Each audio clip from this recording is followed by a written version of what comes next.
Welcome to Everyday Buddhism, making every day better by applying the proven tools found in Buddhist concepts.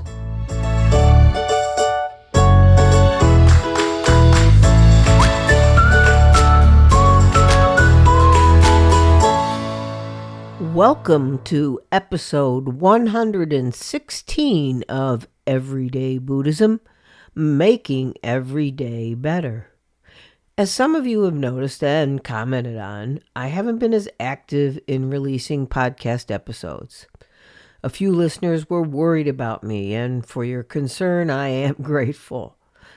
To those comments, I replied that after my fall and broken arm this winter, I started focusing on my second book, Living Life as It Is, which I'm pre-releasing as a Substack serial book. I released a chapter each week for the first 8 chapters, so I have been very busy writing, as well as administering my Everyday Sangha and Patreon group.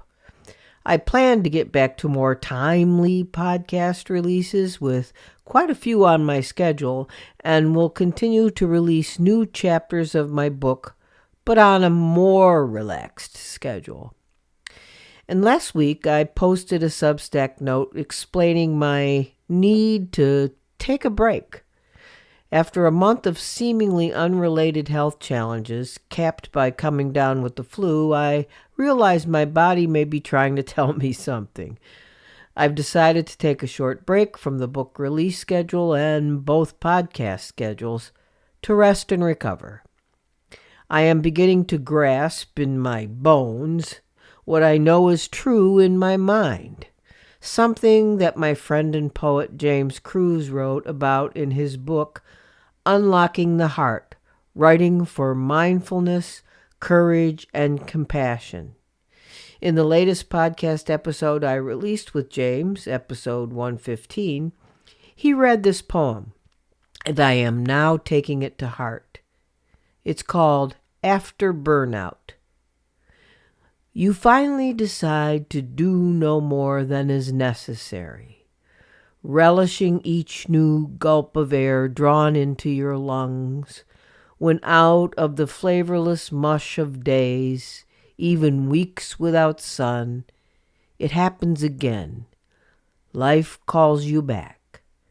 With a hint of chocolate in the cup of coffee taken alone at the table, or the needles of coneflower seeds sticking to your fingertips as you spread them around in autumn earth, how all living things want to go on, attaching themselves to whatever body or breath of wind will carry them home.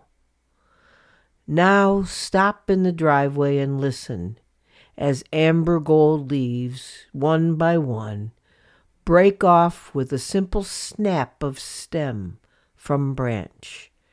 That sound just shy of silence saying to you, it's time to release all the relentless reaching for the light. Rest is not death, though it may feel like it at first. James Cruz. Now, I had no idea I was burned out. I felt that burnout feeling before, and it felt more like a mental thing. What I'm feeling now has been a subtle attack by my body, demanding it gets what it needs to keep the body and mind going. With the latest physical challenge of the virus flu thing, I began to put some obvious pieces together. They are, without health, physical, mental, or emotional, creativity cannot thrive. During the next month or so, I plan to step away from the keyboard and replace it with my journals. I've been reconnecting with nature and our all too brief summer, getting garden beds ready, planting vegetables and flowers, nurturing some tree seedlings, and finally starting some work on my new bonsai interest, pruning a yew for first bonsai creation. Actually, I'm mispronouncing bonsai. It's supposed to be bonsai, but I think everybody gets what I'm talking about. So it's a time to recharge with a quiet, open mind that is focused less on getting it done and more on noticing what I'm thinking, so that when I return, I can bring you renewed reflections. I plan on catching up on poetry reading for the podcast, and journaling. I will rerun some podcast episodes so my podcast listeners will know I haven't disappeared. And to that end, I will now be releasing 2 early episodes of the podcast, episode 11 and episode 12, both on Koans. I decided to re-release these 2 episodes on Koans as a double episode for episode 116, because I've been practicing with Koans for a few weeks now, through the guidance of Henry Shukman and his meditation app, The Way. As an additional note, Henry will be joining me on the podcast in July. I'm quite excited to have him as a guest. Something I wanted to share with you about my recent practice with koans. To frame it, it's as if my life, after falling on the ice in December and spending a couple of days in the hospital, shook the puzzle pieces I framed my reality in and left all the pieces in a heap at the bottom of the puzzle box. I started my second book, Living Life as It Is, and it seemed as if a frame on life was coming into view. But then other odd health challenges appeared and altered my ability to do some things and caused enforced rest. The last of those was the flu virus thing that was like a whack on the back of my head saying, slow down, stop, rest.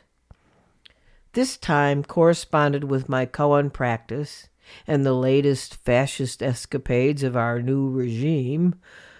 The more I sunk into my koan practice, the more all of life, all of this, seemed a bit hazy, without definition, and without anything to grasp onto as something I didn't or did like.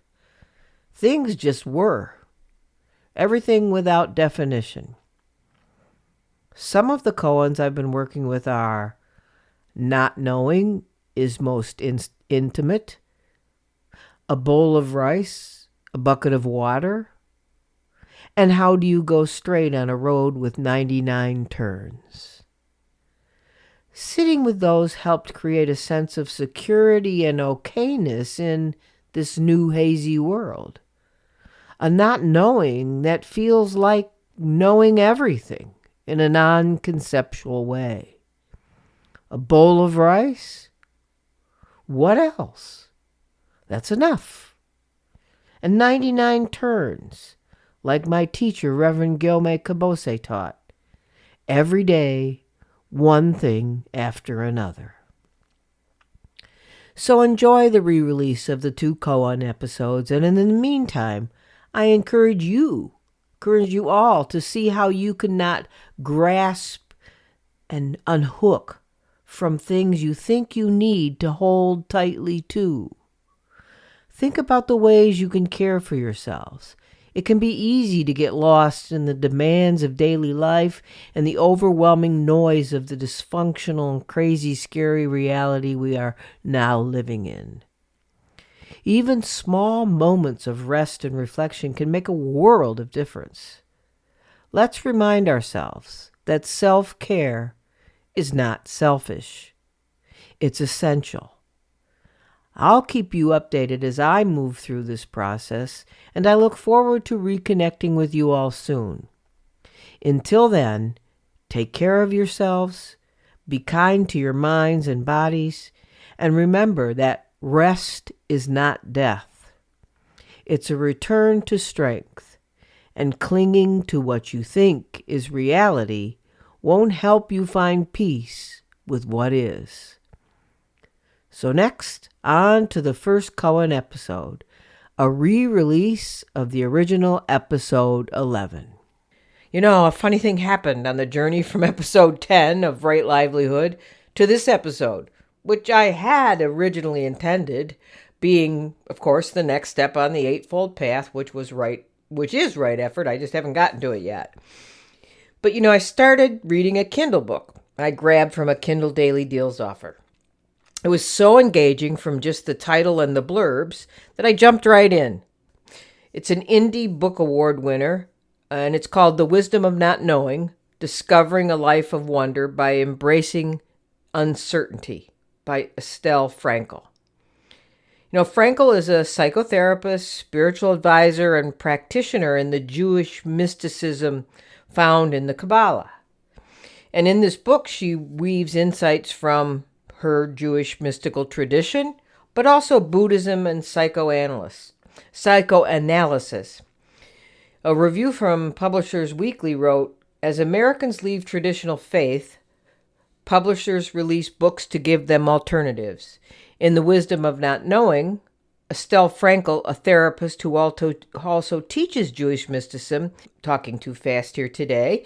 Okay, I'll continue with that quote. Jewish mysticism proposes that psychological, emotional, and spiritual health depend on accepting how much in life cannot be known, and that it is important to have the courage to face uncertainty and ambiguity. The author Estelle Frankel writes in her acknowledgments that it was in fact Zen Buddhist writings by Norm Fisher on Beginner's Mind and a Dharma talk titled Not Knowing is Most Intimate that planted the seed for her to write the book.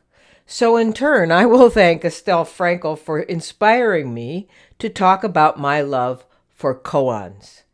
In this episode, I've entitled Koans, Reaching the Limits of Thought, Jumping into the Void of I Don't Know. I love koans because they are one of the rarest practices for messing with your conceptual mind and shaking your false trust in the perceived stability of what we think is knowledge. In the book's introduction, Frankel quotes the historian and author Daniel Boorstin, who wrote, "The greatest obstacle to discovery is not ignorance. It is the illusion of knowledge."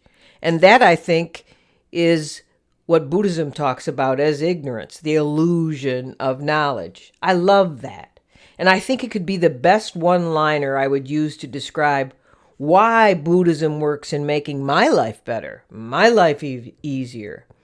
And also, I think it's the best description of right view, which is the first step on the path Gautama Buddha prescribed.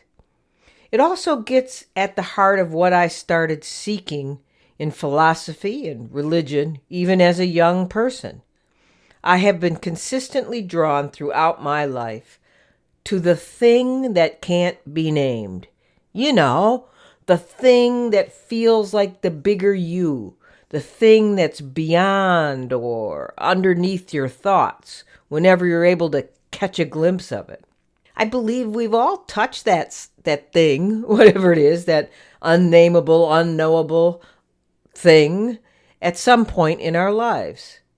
Doing something, whatever it is, whether it's meditation or being lost in music or nature or being lost in your work or in an art or a craft or in sports. But the trouble with most of us, we've touched it and it inspired a wonderful feeling of flow or insight or motivation or peace, but we don't remember it. And we don't remember to do the thing that creates it. Or we get far, far too busy with all the things we have to do. And this is, I think, where the working with koans can be helpful. Being drawn into questions without the comfortable ground of quote-unquote knowing offers another practice that can help you pause in your everyday mad rush to stress and anxiousness caused by trying to be somewhere other than where you are at the very moment. Over the years, I've had an on and off again devotion to koans. And in January 2006, as sort of a New Year's resolution, I took a deep dive again into koan practice. And I offered a few articles on LinkedIn tying koans to everyday work life. So for that 2016 practice, and in practices even before that, and after that actually, I meditated on koans using the book Zen Koans by Reverend Gyomei Kabose, the father of my teacher, Reverend Koyo Kabose.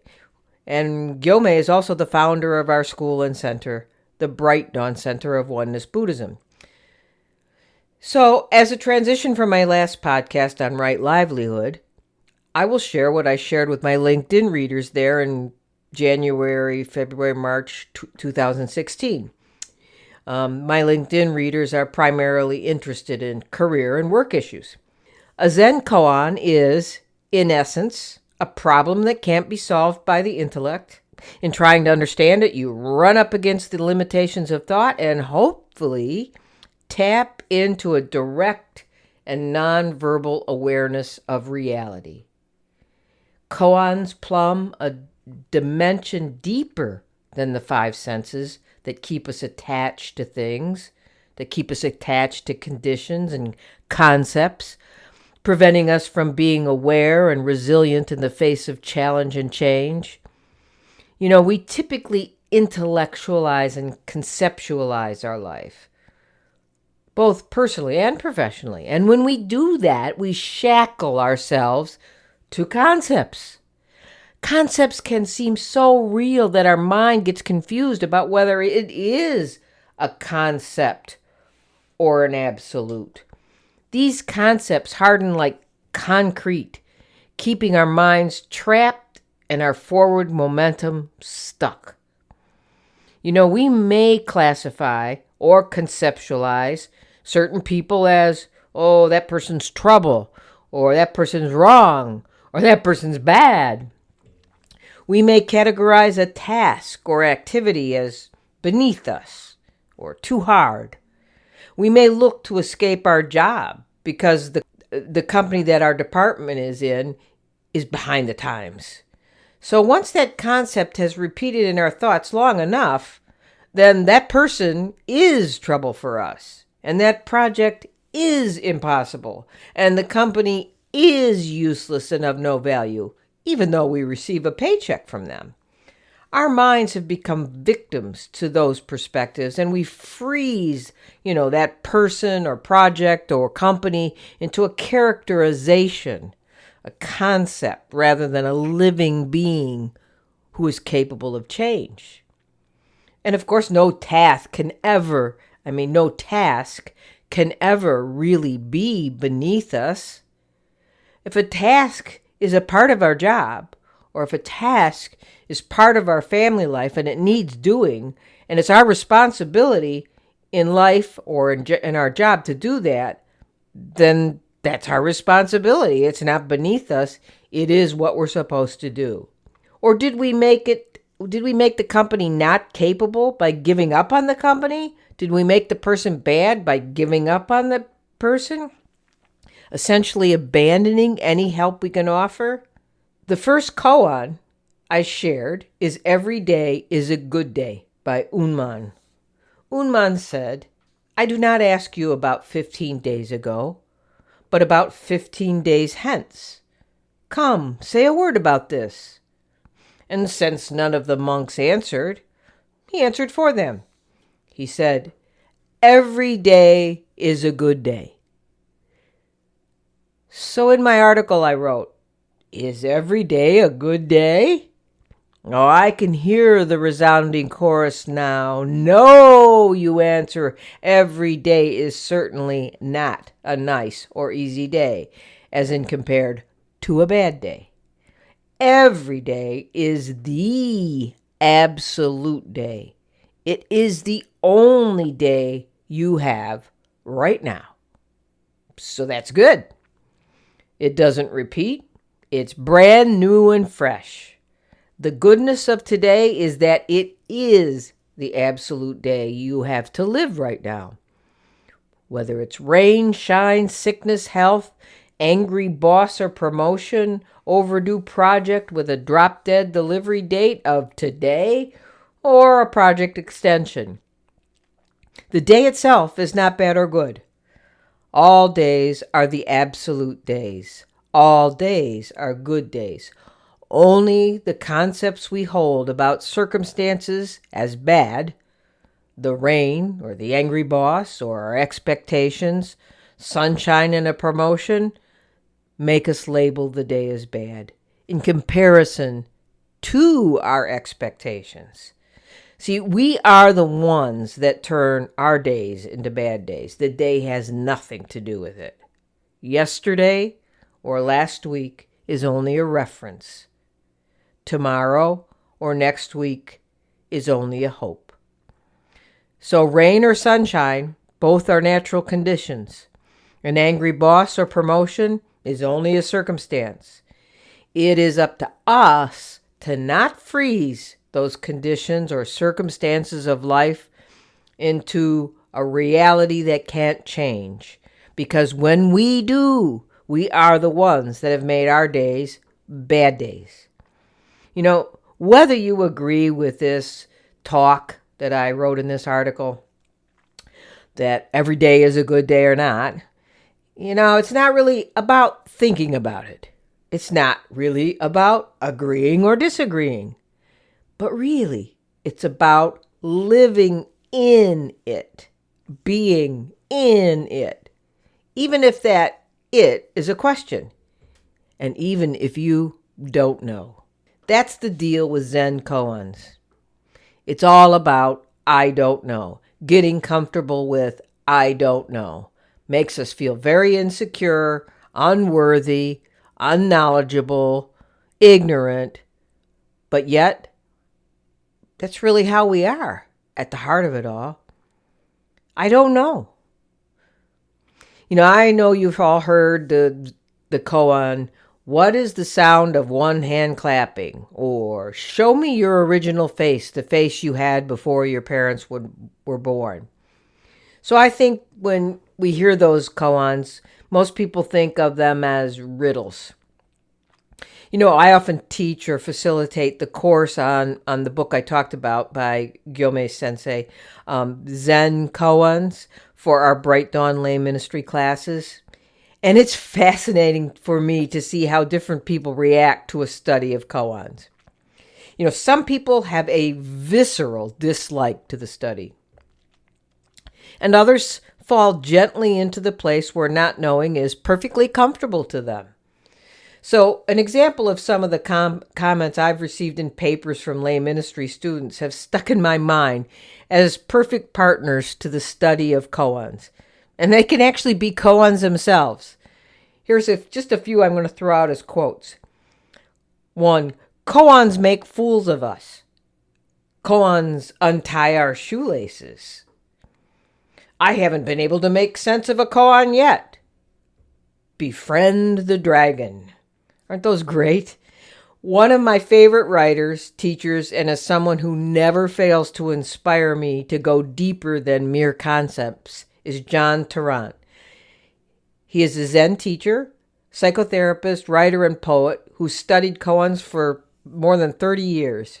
He directs the Pacific Zen Institute and is the author of several books, including The Light Inside the Dark, Zen Soul and the Spiritual Life, and Bring me the Rhinoceros, and other Zen koans that will save your life.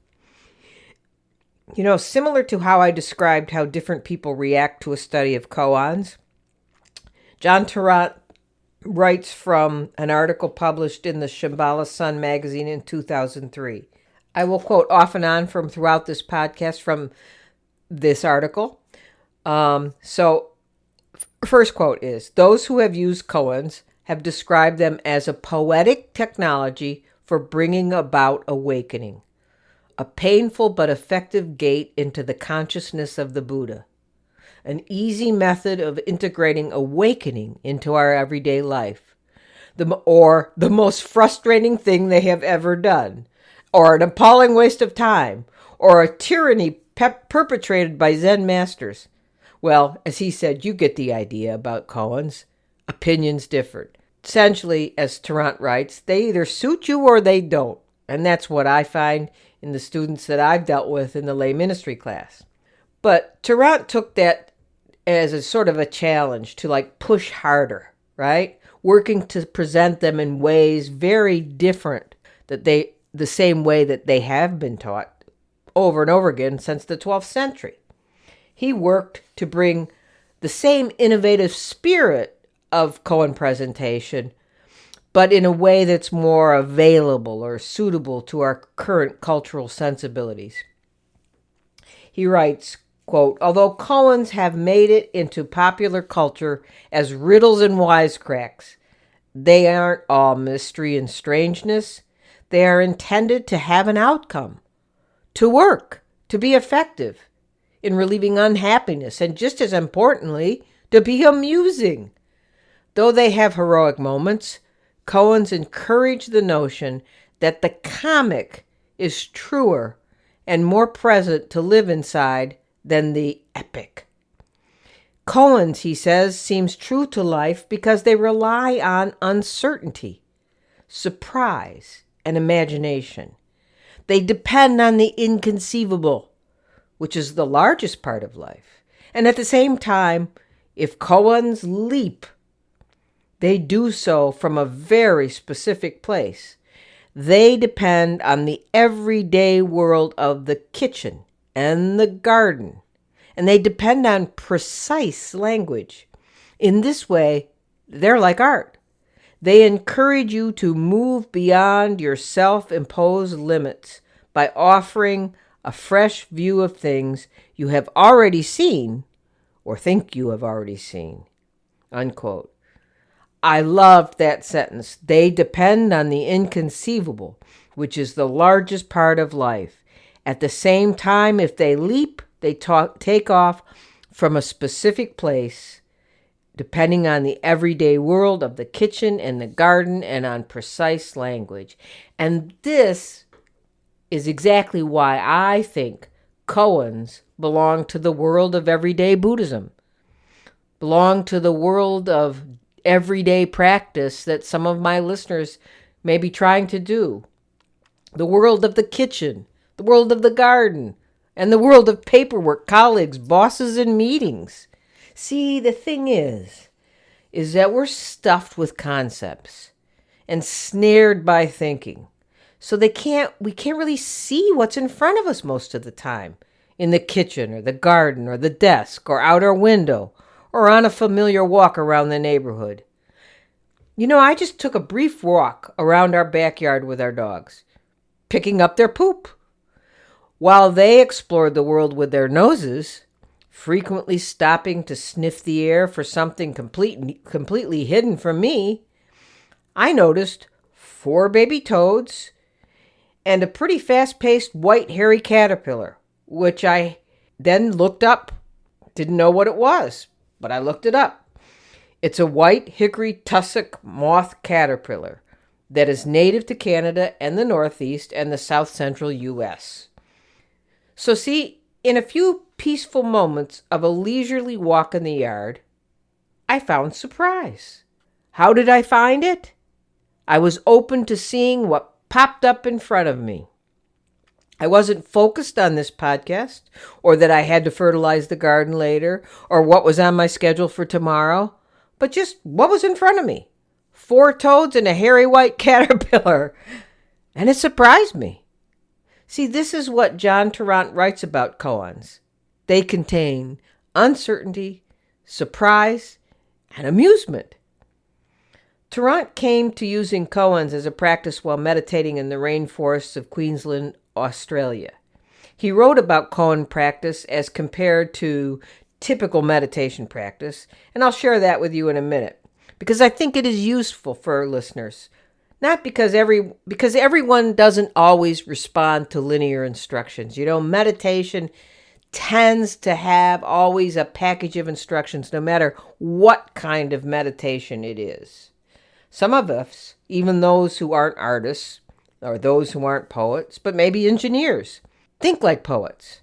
See, poets don't always think linearly, step by step. To me, poems are always koans.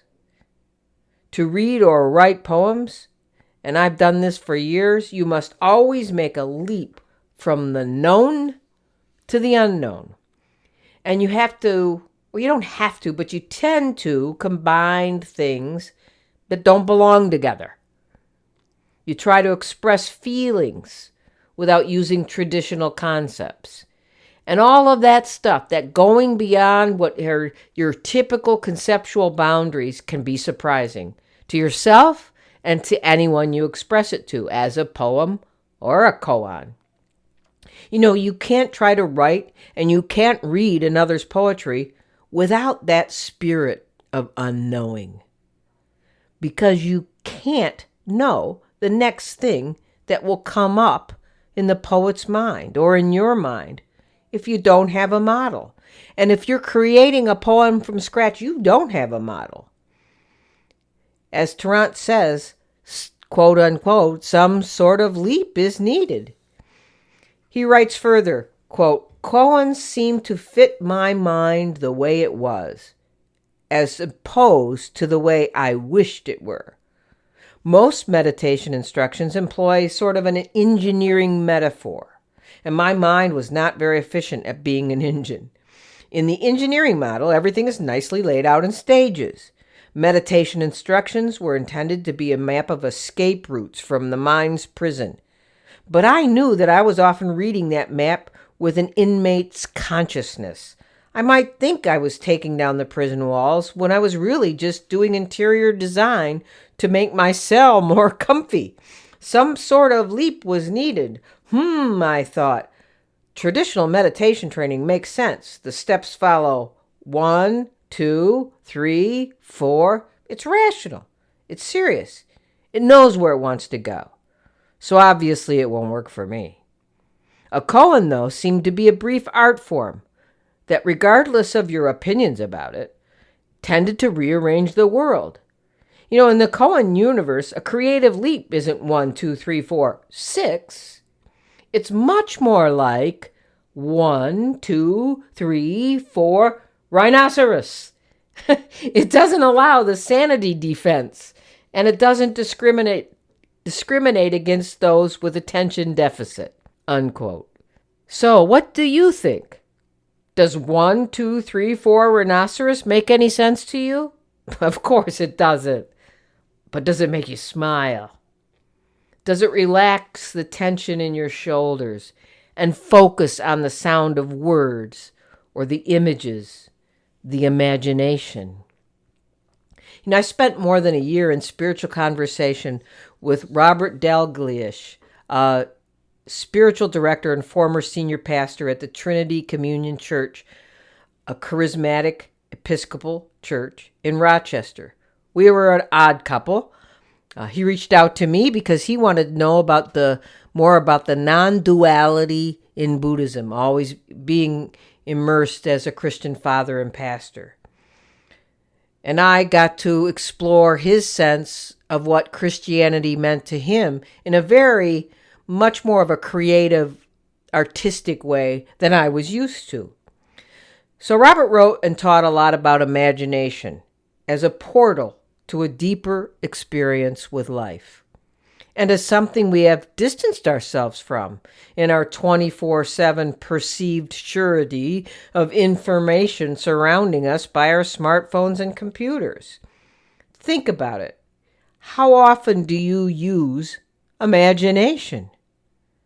Isn't it awesome to even imagine a rhinoceros in the middle of counting? The emphasis of Dharma practice, and especially the Zen form of Buddhist practice, is direct experience. Like my bumping into a traveling white hickory tussock moth caterpillar while picking up poop. What was that? It was a direct realization of what? I don't know. It was a realization of I don't know. But I wouldn't have had the realization of I don't know if I wasn't open to the direct experience. So the only way to learn about koans is to experience them.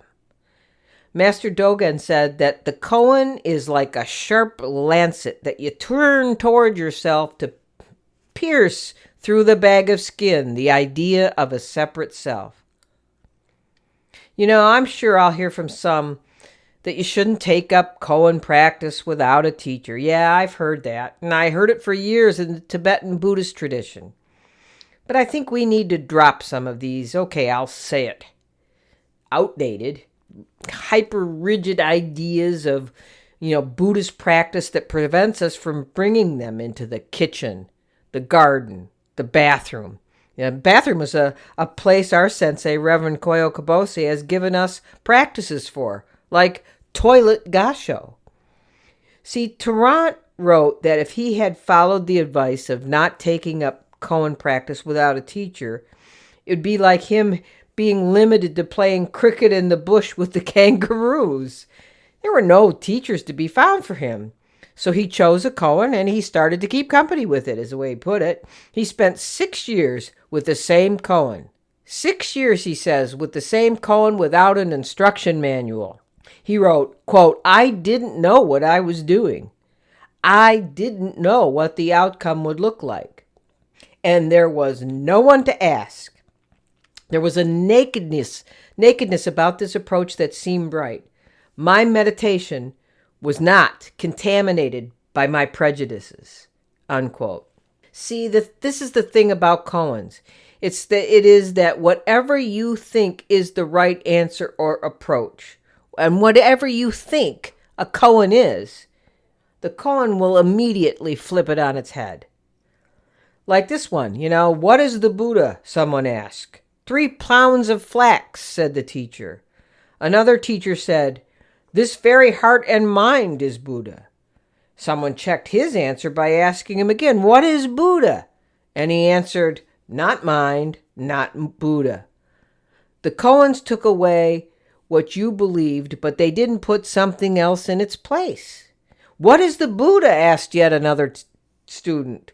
And the teacher said, dried shit stick. Remember, at the heart of Buddhism, at the heart of Dharma, is that we experience suffering. But that suffering comes from our own thinking, right? We've talked about this. Change your perceptions, change your life. So then there's the meditation and mindfulness practice to change up your thinking or slow down your thinking or just be aware of your thinking.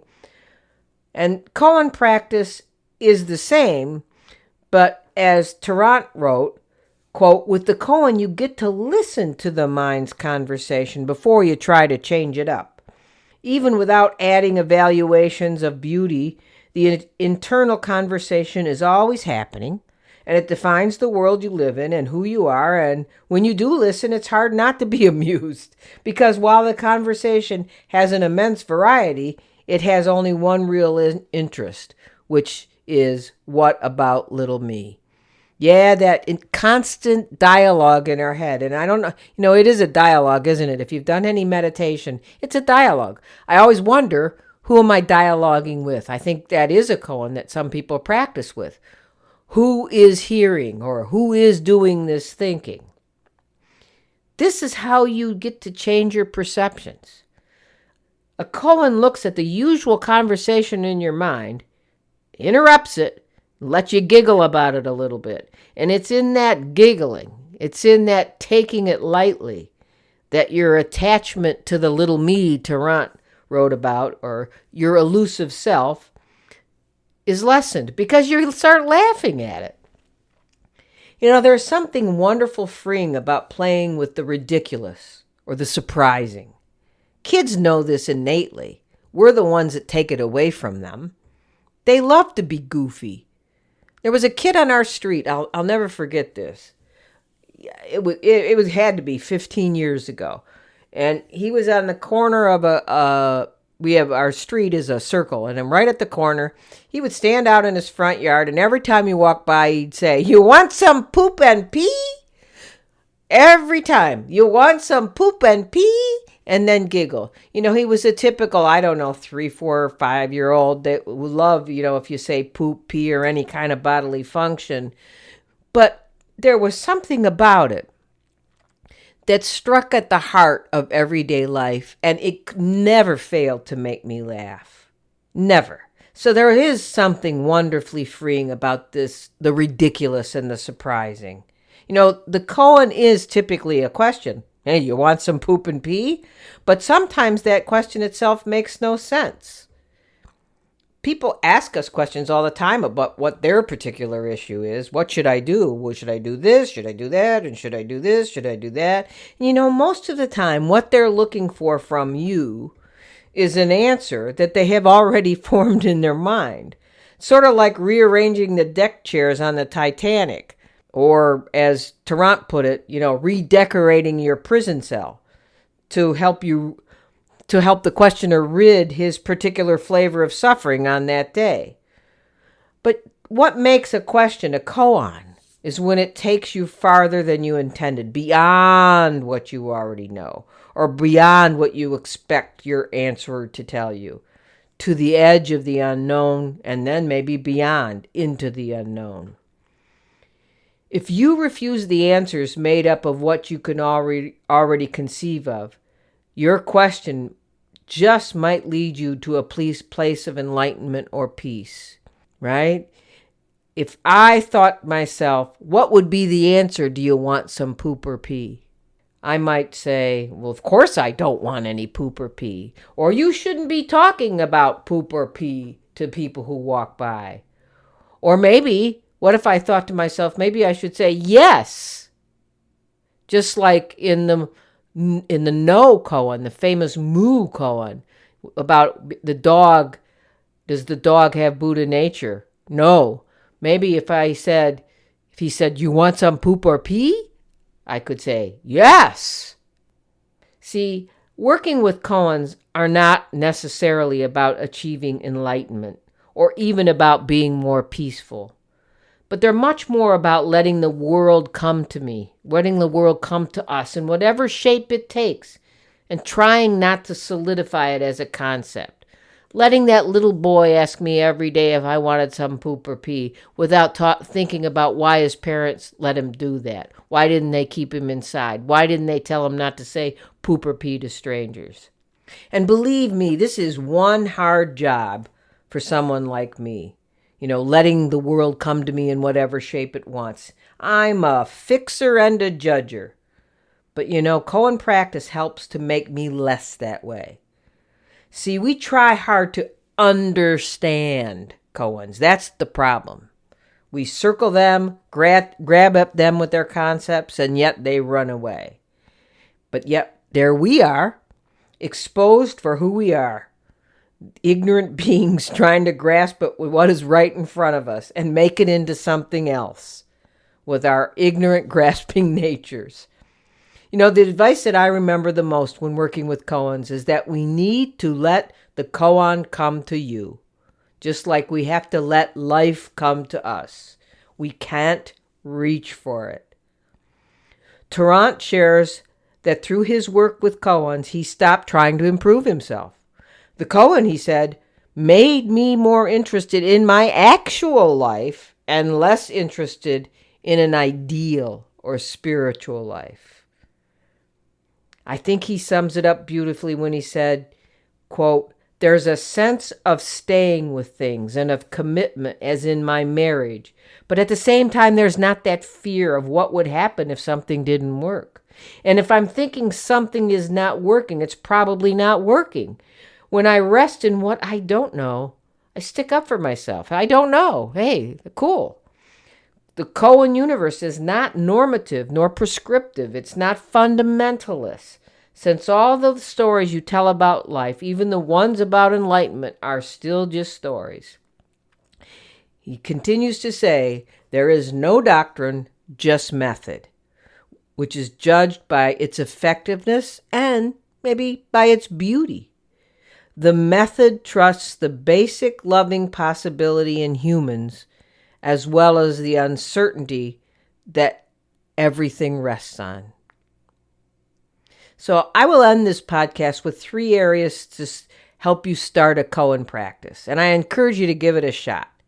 Number 1, I suggest purchasing the book Zen Koans by Gyome Kabose as a way to practice. And another good book is, of course, John Tarrant's Bring Me the Rhinoceros and Other Zen Koans That Will Save Your Life. I will provide links to both on my webpage. Number 2, but even without a book, you can begin reflecting on koans through John Tarrant's websites, which I will post links to through that I put on my website, and also learning some about koans by the articles or blog posts that I wrote for LinkedIn. I will post those 4 posts on my website, and I hope to add more as I continue to work with them. And number 3, to close, I will share John Tarrant's 7 things to notice about koans. Number 1, koans show you that you can depend on creative moves. Happiness can arrive out of nowhere. Number 2, koans encourage doubt and curiosity. You can have any religion and use koans. You can have no religion and use koans. Koans don't take away painful beliefs and put in their place positive beliefs. Koans just take away the painful beliefs and so provide freedom. What you do with that freedom is up to you. Number 3, koans rely on uncertainty as a path to happiness. If you set off after happiness thinking that you know what you need, you will always end up with something that meets that need. But the problem there is that it is like painting the prison of your unhappiness a different color. Koans don't support that interior decoration project. They demolish the walls. Number 4, koans will undermine your reasons and explanations. Your reasons for happiness can be taken away. Your family, your spouse, your child, your job, and even your reason itself can fail, like in dementia. But koans open a happiness for no good reason. The happiness exists before the reason. Number 5, koans can lead you to see life as funny rather than tragic. 6, koans will change your idea of who you are, and this will require courage. Everyone thinks they want happiness. And I agree with Tarrant here from my experience as a coach. He says some people would rather keep their stories about who they are and about what is impossible than to be happy. And boy, I see that with my coaching practice. It's so true. But Tarrant adds happiness is not an add-on to what you already are. It requires you to be a different person from the one you set off seeking. And his number 7, koans uncover a hidden kindness in life as part of the foundation of the mind, not something that is cultivated in the mind. When you unpack all of your motives and all of other people's motives and get to the bottom of things, you find love.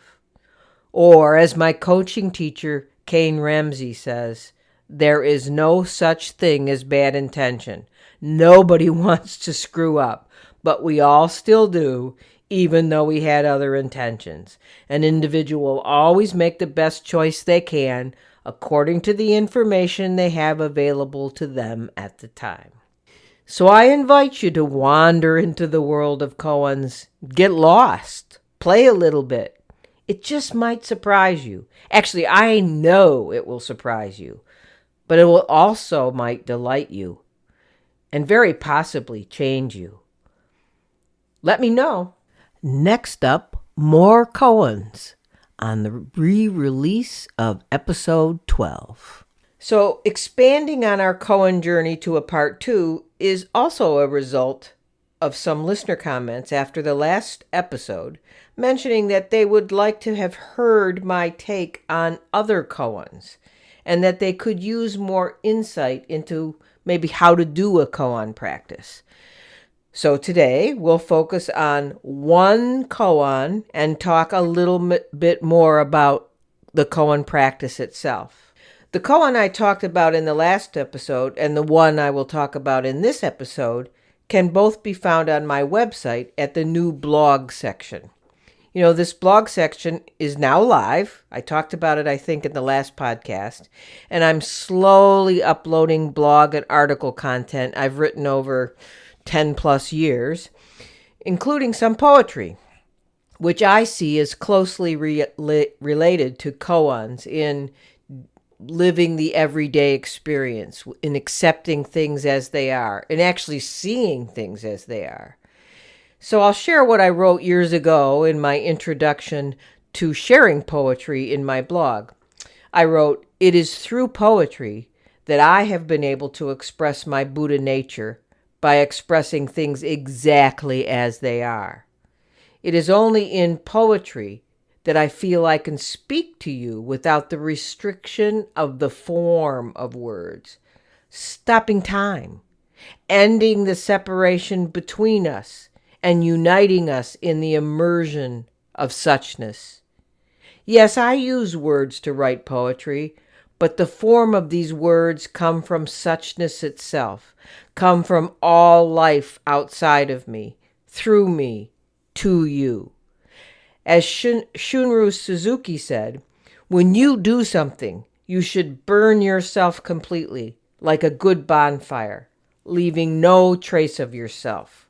Whether you like poetry or not, I hope you enjoy the poetry I will occasionally share in this blog, and I hope as you read it, the I, will disappear."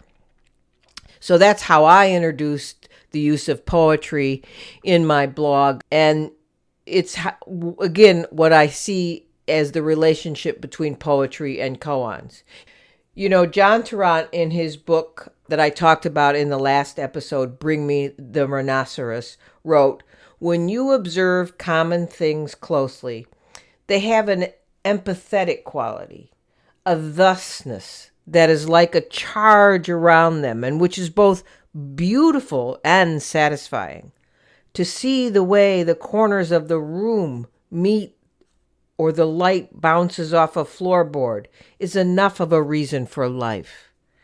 Painters understand that the interesting object is the round glass, or the box, or the rusty downpipe, and that there is no need to reach for a meaning beyond what is visible."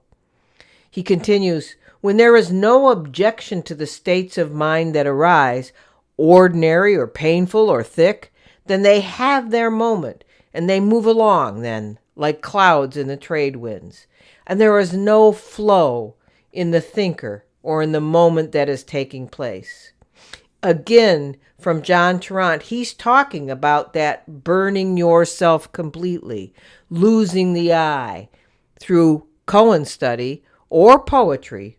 He wrote, "When you are not afraid to forget who you are, life in the kitchen or life in the office might contain huge and overwhelming happiness. Everything you look at might be so alive it looks back at you. Other people might not be who you thought they were. Family members might be as fresh and surprising as strangers. And you might be as fresh and surprising to yourself too. You might be an owl or an oak tree for a moment, depending on what the world shows you. And finally, when you are not afraid of your happiness, you don't get in its way." And this to me is exactly why koan practice is for everyday life. It is for taking up your everyday in the kitchen or in the office as a koan, or even if you want to think of it as a poem. Looking at your everyday and asking, what is this?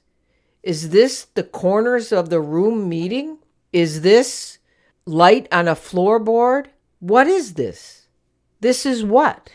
So instead of blabbering on about all this, here is the koan practice I shared in my LinkedIn series, and now which you can find in the blog article, Koans for Everyday Life. Manjushri enters the gate. So in Manjushri enters the gate, it is this koan is called the Iron Flute Case 1. Now, case is what they refer to as koans because the Japanese word koan means public case. It's like a compound word made up of the symbols. So when the Zen master is teaching the student, he's giving him the great doubt, if you will, of a koan and testing the student's recognition of principles beyond like the private opinion of one person. So it is a public case. So here's Manjushri enters the gate. One day, as Manjushri stood outside the gate, the Buddha called to him, Manjushri, Manjushri, why do you not enter? Manjushri replied, well, I do not see myself outside. Why enter? Some background now on this koan. In Buddhist mythology, Manjushri is the bodhisattva representing wisdom. A bodhisattva means bodhi is from the Sanskrit, which means enlightened or awakened, and sattva means a being or a person or a spirit. So it can roughly be translated as a person who is focused on reaching the goal of enlightenment or whose very essence is enlightenment. So this koan describes how the Buddha was testing Manjushri's understanding of the Buddha's teachings. But what was he testing? Remember, a koan is a problem that can't be solved by the intellect or our typical classifications or conceptualizations. The Buddha wasn't testing, Manjushri's ability to enter a gate or the fact that there was a gate to be perceived by his senses. So we got to dig a little deeper, right? We have to dig deeper into Manjushri's answer. Let's pause and consider if Manjushri represents wisdom, right? Wisdom, we've talked about this before, wisdom is very different than intellect.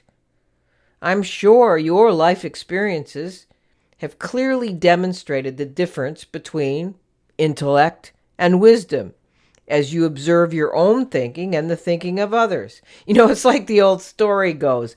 When a child turns to adult, he tends to remark how much smarter now his parents have gotten.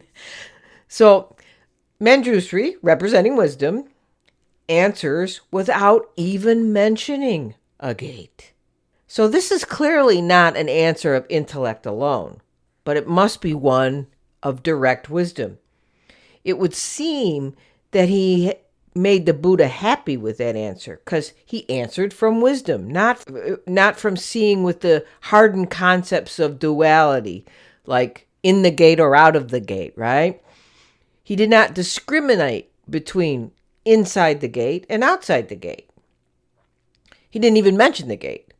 In where this koan came from, or I took it from the book Zen Koans by Reverend Gyomay Kabose, his comment expresses that wisdom in this way. Manjushri replied, Reverend Gyomay writes, in effect, that there is no gate in the world of truth. Truth is everywhere. He was not outside of it, but still we feel that there is a gate. But it is a gateless gate. It's hard to enter, even though it stands wide open all the time. The gateless gates are numerous, as many as there are people. Each must enter through his own gate. So that is how Reverend Gyomay Kabose helped us work with the koan. But each person must bring his or her own wisdom to the koan. So the test for us now would be, how can we use this particular koan in our everyday life? How can you use this koan to break free from, thinking ruts, hardened concepts, judgments, your gates? You can begin by asking yourself, where do you see gates? Is it a promotion or other title that you'd like to be considered for, but not sure you've been seen that way, or not sure you've been seen as perfect for that? Is it another industry or job entirely? Or is it that you would like to do something that you're afraid to do? Do you see yourself as inside the gate or as outside the gate and no one's invited you in? And why do you see yourself that way? Ask yourself, where have you discriminated between inside and outside? So what represents the inside to you? Is it money? Is it position? Is it security? Is it being liked? And what represents the outside? Have you thought to step inside or outside to see what it looks like? Have you really imagined in full detail how it would be to be on the other side of that gate that appears to you? Is it where you would like to be? Is it that much different than the quote-unquote side you are on now? And even if you aren't discriminating between inside and outside a gate, why haven't you entered? If you sense a gate between what you want and what you don't have, why haven't you made steps to enter? Is there a gate between you and someone else? Why do you think that gate is permanent? Maybe it doesn't exist at all. And maybe you could just walk through the gate, push it open, even though it was wide open all the time, and say, hi. When I work with this koan, this is what I typically have done. I end up asking myself, if Manjushri didn't see himself on the outside, then why didn't he enter? And that leads me to ask myself where it is I haven't entered my life fully. Where is it I'm not allowing myself to truly enter into or connect to a person in my life or a part of me that I haven't connected to ever or recently? Where am I content to be half-hearted or a half-hearted participant in a cause or activity I believe in, or where I am just sort of going through the motions or doing something sort of without thinking instead of being fully engaged? Jumping off the bleachers at the risk of possible failure, embarrassment, or the fear of being seen different. That's when we don't see a gate. Maybe the best practice using this koan is to ask yourself every day, where is the gate? Or just, where? Or why should I enter? And another question to ask is, where have I put a gate of separation between myself and another? Between my quote-unquote group and another group? Every time you pause to ask yourself to think again, you come one step closer to true wisdom. You come to the place where you don't see yourself or anyone else as outside or inside, and you clearly don't see a gate at all. So I invite you to take up this koan, or another koan, either from my blog or a book or one you found through internet research, and work with it. Keep asking, where is the gate? Or just where? Or which side of the gate am I on? Or should I enter? If you take this experience as an adventure, you'll devote yourself to it with your whole self, your whole body, your whole mind. It just may initiate you into a new way of seeing or a new way of being by finding new ways to awaken yourself to life and experience the freedom that comes with living in life as it is.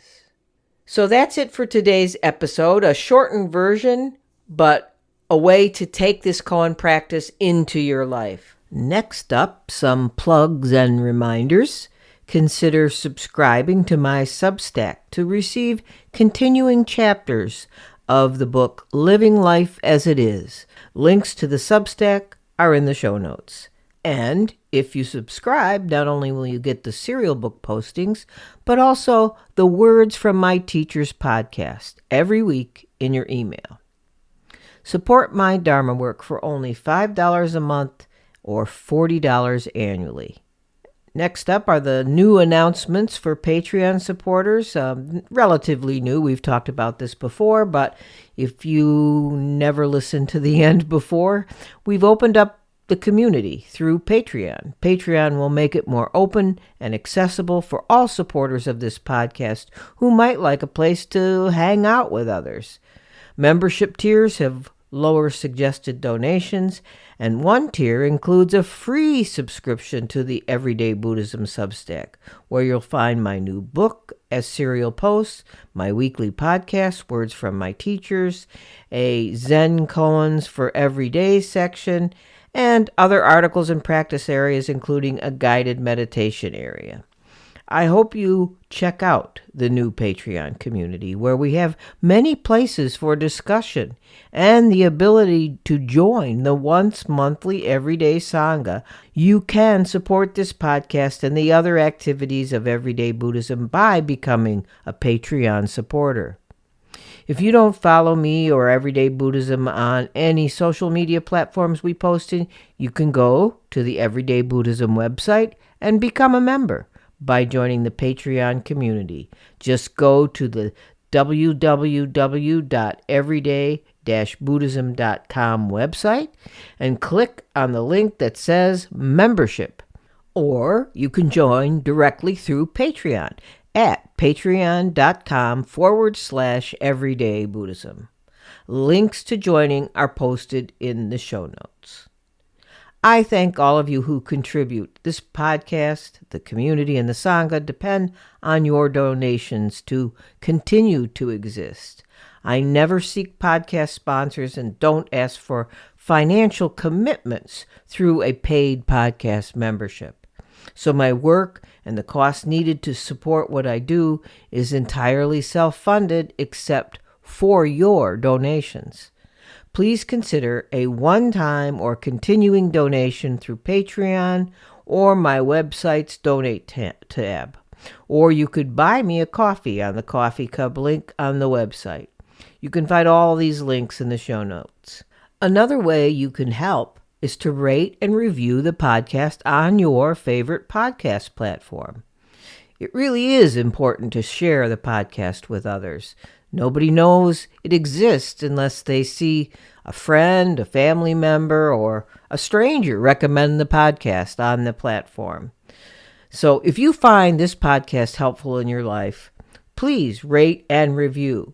And if you could, don't just rate, but take a moment to comment so people will know why you love Everyday Buddhism. That's it for the announcements today. So until next time, keep finding ways to make yours and everyone's days better.